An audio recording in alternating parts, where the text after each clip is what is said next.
Sois le bienvenu. On se retrouve aujourd'hui pour la présentation de mon deuxième livre, Le petit manuel de la colle. À l'origine de ce livre, il y a une question très simple.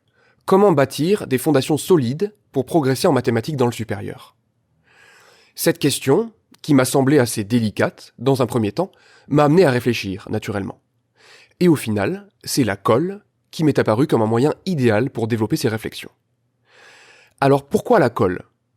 Eh bien, quand on y pense, la colle se trouve à un carrefour extrêmement intéressant, à la fois entre cours et exercices, mais aussi entre l'épreuve écrite et l'épreuve orale, qui sont d'ailleurs deux thèmes qui viendront compléter, très bientôt, cette trilogie des petits manuels, et dont cet ouvrage, Le petit manuel de la colle, jette les fondations. Alors du coup, dans ce livre, il y a quoi à l'intérieur ? Dans les faits, ça donne quoi ? Eh ben ça donne ça. Alors tu vas te dire, ça y est, il a fini par péter les plombs. En fait non, je me suis juste dit c'est l'annonce d'un livre, je vais faire quelque chose d'un peu spectaculaire et voilà. Sanction immédiate, retour à la réalité, rondelle. Alors je t'avoue que ça n'a pas fait exactement ce que je voulais, mais bon, on va faire avec. C'est juste pour que tu aies une idée de la taille des différentes parties du livre. Alors dans la première partie, tu vas pouvoir trouver une présentation sommaire de la colle, mais aussi la démonstration mathématique et les 3 exercices que j'ai choisis pour illustrer tout le livre. Donc loin de moi l'idée de t'infliger un ouvrage théorique long et pénible sur l'apprentissage des mathématiques. Au contraire, il y a beaucoup d'illustrations et c'est très vivant, comme tu pourras le voir. Dans la deuxième partie, qui est la partie principale du livre, le cœur de l'ouvrage, tu trouveras les méthodes de travail, et on va y revenir dans quelques instants. Et enfin, dans la troisième partie, tu trouveras des perspectives d'amélioration qui permettent d'aller au-delà du travail de fond proposé dans la partie précédente. Donc on aborde notamment l'aspect stratégique, mais aussi l'aspect humain dans un dernier chapitre que tu trouveras sans doute très intéressant. Alors, à quel type de questions ça répond, cette partie centrale ? Je vais te donner 3 exemples. Premièrement, l'inévitable, comment apprendre une démonstration. Deuxièmement, comment gagner en initiative. Et troisièmement, s'agit-il de commencer par le cours ou bien par les exercices ?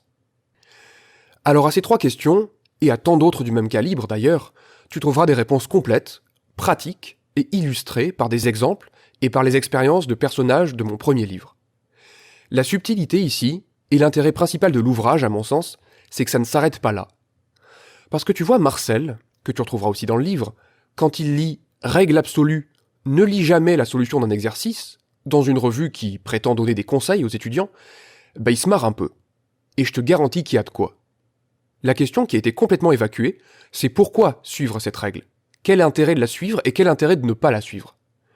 Et comme tu le verras aussi dans le livre, il n'y a absolument rien qui justifie le caractère, soi-disant, absolu de cette règle. Alors à ce sujet, si tu regardes mes émissions mathématiques, tu auras peut-être remarqué qu'avant d'entreprendre un calcul ou une technique complexe, j'ai toujours cette intention de te présenter l'idée qu'il y a derrière. Quelque chose de simple, à laquelle tu puisses te raccrocher. Et c'est ça qui fait que c'est efficace. C'est de se demander pourquoi on fait ça.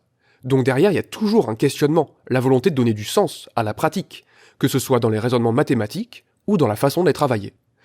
Donc si on prend l'exemple de la démonstration, c'est exactement la même chose. Je réponds non seulement à la question comment, mais aussi à pourquoi apprendre une démonstration. Quel est l'intérêt pour toi qui souhaite progresser ? Parce que s'il s'agit juste d'apprendre la démonstration pour une colle, pour passer la question de cours, autant l'apprendre par cœur, c'est très efficace et tu pourras l'oublier dès le lendemain. Mais comme tu le verras dans le livre, je te propose bien mieux que ça, et c'est exactement pareil pour les autres questions. Alors maintenant, essentiellement à la fin de cette lecture, tu devrais entrevoir la possibilité d'une amélioration considérable de ta pratique des mathématiques. Parce que c'est en comprenant pourquoi réaliser tel ou tel entraînement, des choses que tu pouvais appliquer jusqu'alors sans comprendre réellement, comme par exemple apprendre une démonstration, que tu vas être en mesure d'adapter cet entraînement à ta manière d'apprendre. Et ça, c'est un atout qui est incomparable. Et d'ailleurs, en pratiquant de cette manière-là, il n'y aura pas de surprise pour les années suivantes. Tu vas pouvoir t'appuyer sur des fondations solides, sur un travail de qualité.